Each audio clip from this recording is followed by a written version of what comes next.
Welcome to the Hawkeye Sidekick podcast.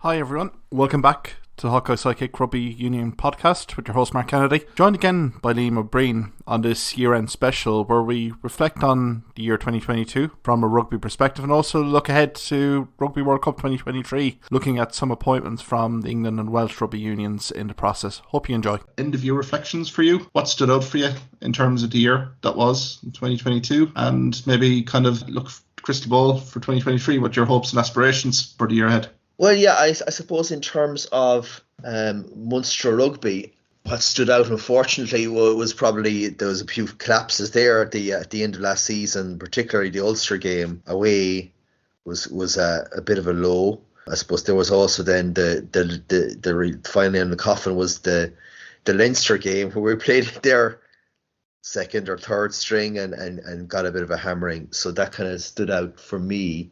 But, you know, I think this season it can be completely turned around. I'm thinking that we will actually be top 7, top 8 in the URC, and we'll be semi-finalists having come through our group, the round of 16 in the European Cup this year. No, I'd kind of agree with you there. I think it's been a tough baptism of fire for Graham Rowntree and the management, but you can see the plan, you can see the vision.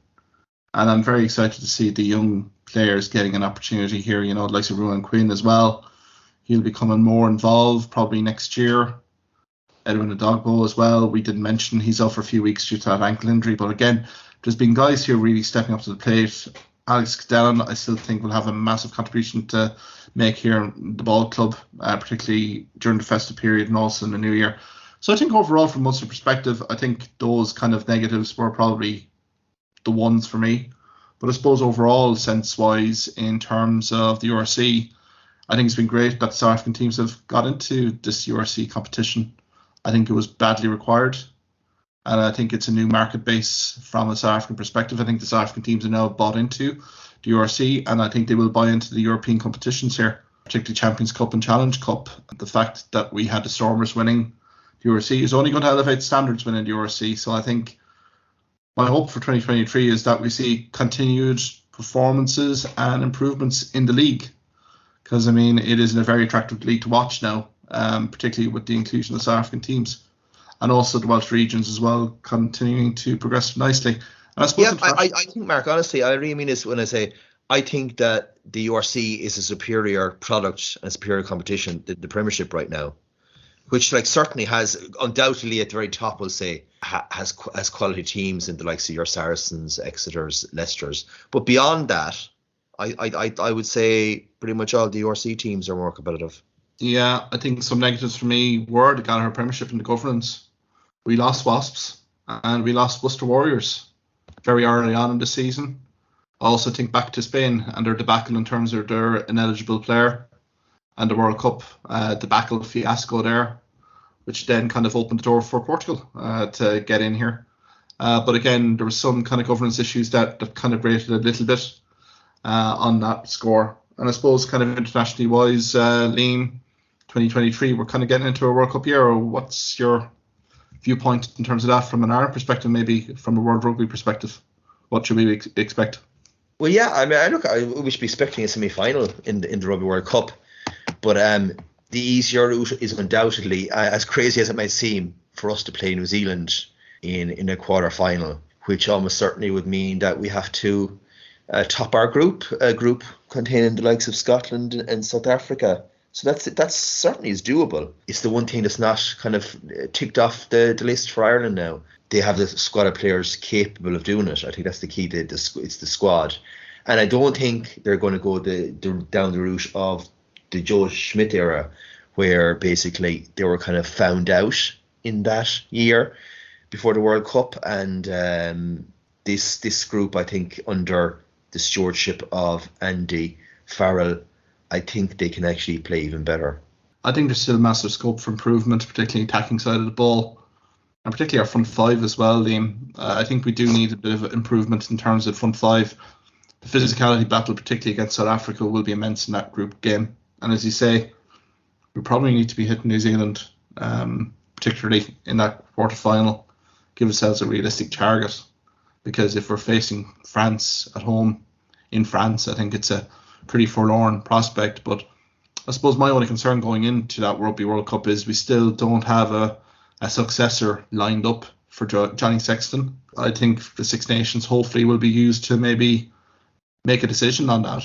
Is it a Joey Carberry? Is it a Ross Byrne? Is it a Jack Crowley? Is it, Nathan Doak even playing 10 now for Ulster? I mean, Kieran Frawley probably long-term absentee, but we still need that backup depth chart to really be shown here, particularly in that 10 jersey, because I just do have a fear here that we may need someone else in 10 to really kind of bring this home for Ireland if they're looking for a semi-final in the World Cup. Yeah, but I think, Mark, actually, funnily enough, all the test sides are quite struggling beyond their first choice 10. I mean, if you look at England, if something was to happen to Marcus Smith or Farrell, they're bunched. South Africa already, they lost Andre Pollard, they lost Yankees, and they were down to their fourth choice out half. And then you look at New Zealand, realistically, they only have Bowden Barrett and they have Richie Mo'unga. So kind of every team only has about two guys there, and if one of them is injured, they're kind of down to threadbare. Just in terms of England, I know Steve Borwick got appointed New England head coach for a 5-year deal, which is pretty ambitious of the RFU, given that they've just sacked their winningest coach under Eddie Jones. I suppose your reaction to that, and I suppose for me, the Kevin Sinfield backroom appointment, I think is pretty astute, but what were your viewpoints in terms of Steve Borwick getting the job? Yeah, I the whole 5-year thing stood out. I was like, wow, really? Does coaches still get 5 years? Look, he's a very capable coach, and what he's done with Leicester Tigers has been actually excellent. He's also been a Lions coach and the forward coach with the Lions, so he has pedigree. Don't think he's going to progress England in any major way from the kind of style that they play at the moment. I think that the players are there, but it's funny enough, I think the big problem was that Eddie Jones, he ignored all the form young players in the Premiership, and he persisted with players, and at this stage now, going to the World Cup, I don't think the time is really there to blood some of these guys. So I don't think even whatever change they have now as coach is going to really do well for them at the World Cup. I think it's more after the World Cup. I think he's just going to have to keep on going with what Eddie Jones and his backroom staff, the majority are still there, are going to continue. I mean, he can't really fundamentally change it up here, Liam, can he? In terms of a Six Nations tournament, they have to build momentum, they have to build form guide here. The only thing I would say is the Kevin Sinfield appointment, I think, is very astute. This is a guy that's come from Rugby League, an absolute massive guy in name in Rugby League with Leeds Rhinos. You look at all his accolades, and he has very much revolutionised Leicester Tigers, particularly from a defensive unit perspective. You imagine Leicester Tigers when they came to Thomond Park there a few years ago and they were blanked. I mean, defensively, they were an absolute mess. So I think from that perspective, Sinfield will bring an awful lot to the defensive table, but he was a very creative player as Rugby League. Very much an Andy Farrell person, a brilliant, astute mind of the game. I think long-term this will be a good appointment, but I think the players' reaction and how they warm Steve Borwick is going to be the key. An awful lot of players have come out publicly now and said that they were very disappointed in terms of RFU sacking Eddie Jones. So it'll be very interesting to see whether the players row in behind Steve Borwick. Now, granted, Borwick has connections with Leicester, with Bath, with Saracens. So I think he has the access of players here that will definitely go one side. But as you say, there's young players there really looking to get an opportunity. Will he give them the opportunity? So I think it's probably intriguingly said. But I still think England, for whatever reason, are going to get to a semi-final, potentially, in that Rugby World Cup. I mean, they certainly do have the talent if they can galvanise together into a bit of a game plan. I think they might be my dark horse for the 2023 Rugby World Cup. As outlandish as that might sound, I think they do have the pack. And if they could get that back three flowing, with Manu Tuilagi at 13, I think, they're not going to be far away. Whoever beats them, I think, will be the World Cup champions, I would say.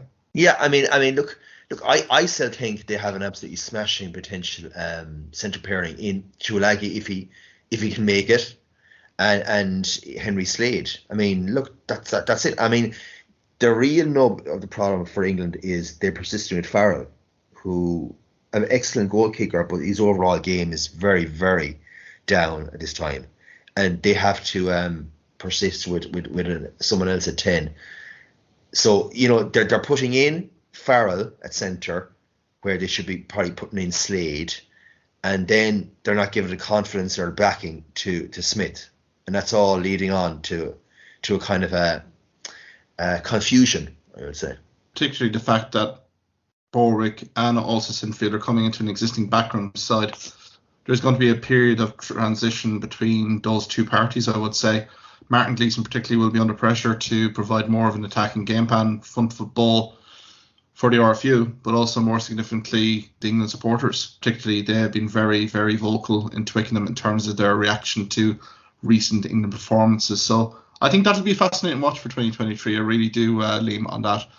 I suppose Six Nations wise, who would be your tip for the championship? I would probably go again with France, that they're kind of want to build even more momentum before the World Cup. They probably have, at this stage, by far and away the strongest squad in the Six Nations. It'll be interesting to see how Warren Gatland goes, actually, for me. Yeah. With Wales, he can do something short term with that squad, and there's still an awful lot of talent there. So that's, to me, is the story of what I'd be looking at in the Six Nations. Yeah, do you see a Grand Slam at all this year? I don't actually. No, I don't see. I see a championship win. So France and then Ireland, and I would possibly say Wales battling it out for the reserve spot. Because Wales as well, for me, are another team that the bounce back ability, I suppose, after replacing a head coach. Gatland knows everything that needs to be known about Welsh rugby, so he'll hit the ground running. And I think Wales always, when we think their backs against the corner, they definitely come and they deliver a Six Nations performance. And I think they may even win a Triple Crown this year. I generally do think that. I think from an Irish perspective, it'll be interesting just to see performance levels going into this Six Nations. I think it's been a good November international series, but it may have masked a few issues in terms of not being dominant in terms of possession or territory count. So I think teams will be evolving into next year. So yeah, I'd be happy. I'd be happy with a 3 from 5. Yeah, likewise. Six Nations. I mean, like, realistically, we'll beat the Scots and we'll beat the Italians, and then potentially, the way things are going, we could lose to Wales. I just had this feeling, lose maybe to one of England or France, and I'd be happy with that if we, as you said, if we blooded players, if we found some sort of backup to Johnny Sexton, and again, we need to start guys at tight head prop. Yeah, I think so. If we kind of earmark a few fixtures within the Six Nations, a name from them, yes, but then other games literally providing that depth chart question and answer. Who is the guy to backfill on a few of these positions? I think the depth chart in front row, definitely. Probably one, I would say even second row as well, Liam, to a certain extent. You have the emergence of Joe McCarthy here now. Tyburn, second row right now. The versatility to go back row. So I think all options, Ian Henderson coming back into the frame. So it'll be interesting just to see Andy Farrell, hopefully by the end of this Six Nations tournament, has his squad pretty much nestled down. Maybe 2 or 3 tough picks to decide who's coming on a plane to France. But I would hope he has all these answers heading into summer camp in Carton House. But put your head in the block time here, Liam. Crystal ball out. 2023 World Cup champions, who are they going to be? I would have to say France. I've kind of been with it, and I'm going to continue with France. Yeah, in terms of dark horses, no, I don't think so. New Zealand, or I would say probably dark horses. Well, I would probably say South Africa would be the next team I'd be thinking about. I think that France-New Zealand group game is going to be fascinating, because that could determine an awful lot of chances within this tournament, Liam. I seriously do. New Zealand could turn up and beat France in that opening game. All hell could break loose there in terms of pools and combinations, in terms of particularly quarterfinals. I would still back France, but I think it's this unbeaten record for me. If they're still going into this World Cup with an unbeaten record to keep, that puts pressure on. So I think this is not a clear cut. I think for me, marginally, yeah, I'm probably going to go South Africa here, Liam. I think South Africa learned a hell of a lot against France in Marseille, and I think they will pip France. And if there's a dark horse here, it might be Australia for me. I think that if they did literally pick their full squad capability, they shown against Ireland, particularly in November, that they should be winning games of that magnitude. And I think on their day, they showed against France and Paris that they might be the up-and-coming team here that might shock a few people. So well, yeah, they have the route. They have the group with Wales, and then they have potentially England in the quarter-final. So if their scrum survives in any sort of parity, yeah, they have the capability, for sure. Absolutely. But yeah, all to look ahead anyway, Liam. But yeah, Liam, many thanks for that. Many thanks for the contributions throughout the year. Happy Christmas. Enjoy the festive period, Liam. Yeah, and happy Christmas to you too, Mark, and Happy New Year. And we'll talk again about the upcoming fixtures and season. I think we'll be back first week of January anyway, just to run rule over everything. But until then, guys, have a great Christmas. Best wishes, health, prosperity for 2023. And we'll talk to you on the other side. Take care. Bye-bye. Thank you for listening to this podcast episode. If you liked what you heard in this podcast, why not subscribe to the Hawkeye Sidekick podcast on either Amazon, Spotify, YouTube or Twitter platforms. You can also follow me at Hawkeye Sidekick on Facebook and Twitter for the latest sporting opinions, articles and reports.